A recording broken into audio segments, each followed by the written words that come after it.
बेटी की विदाई के वक्त बाप ही सबसे आखिरी में रोता है। क्यों? चलिए आज आप विस्तारित रूप से समझिए। बाकी सब भावुकता में रोते हैं, पर बाप उस बेटी के बचपन से विदाई तक के बीते हुए पलों को याद कर करके रोता है। माँ बेटी के रिश्तों पर तो बात होती ही है, पर बाप और बेटी का रिश्ता भी समुद्र से गहरा है। हर बाप घर के बेटे को गाली देता है, धमकाता और मारता है, पर वही बाप अपनी बेटी की हर गलती को नकली दादागिरी दिखाते हुए नजरअंदाज कर देता है। बेटे ने कुछ मांगा तो एक बार डांट देता है, पर अगर बिटिया ने धीरे से भी कुछ मांगा तो बाप को सुनाई दे जाता है, और जेब में रुपया हो या न हो, पर बेटी की इच्छा पूरी कर देता है।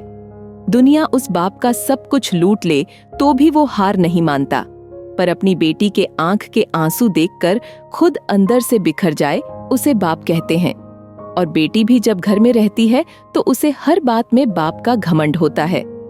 किसी ने कुछ कहा नहीं कि वो बेटी तपाक से बोलती है, पापा को आने दे फिर बताती हूँ। बेटी घर में रहती तो माँ के आंचल में है, पर बेटी की हिम्मत उसका बाप रहता है।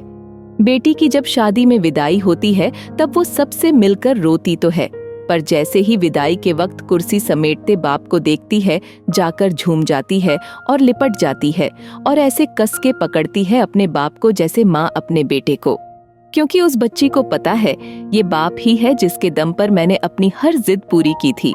खैर बाप खुद रोता भी है और बेटी की पीठ ठोक कर फिर हिम्मत देता है कि बेटा 4 दिन बाद आ जाऊंगा तुझको लेने, और खुद जानबूझकर निकल जाता है किसी कोने में, और उस कोने में जाकर वो बाप कितना फूट फूट कर रोता है, ये बात सिर्फ एक बेटी का बाप ही समझ सकता है।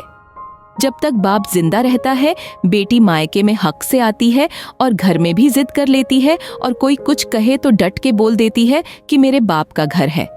पर जैसे ही बाप मरता है और बेटी आती है तो वो इतनी चीत्कार करके रोती है कि सारे रिश्तेदार समझ जाते हैं कि बेटी आ गई है, और वो बेटी उस दिन अपनी हिम्मत हार जाती है, क्योंकि उस दिन उसका बाप ही नहीं उसकी वो हिम्मत भी मर जाती है। आपने भी महसूस किया होगा कि बाप की मौत के बाद बेटी कभी अपने भाई भाभी के घर वो जिद नहीं करती जो अपने पापा के वक्त करती थी, जो मिला खा लिया, जो दिया पहन लिया, क्योंकि जब तक उसका बाप था तब तक सब कुछ उसका था। यह बात वो अच्छी तरह से जानती है।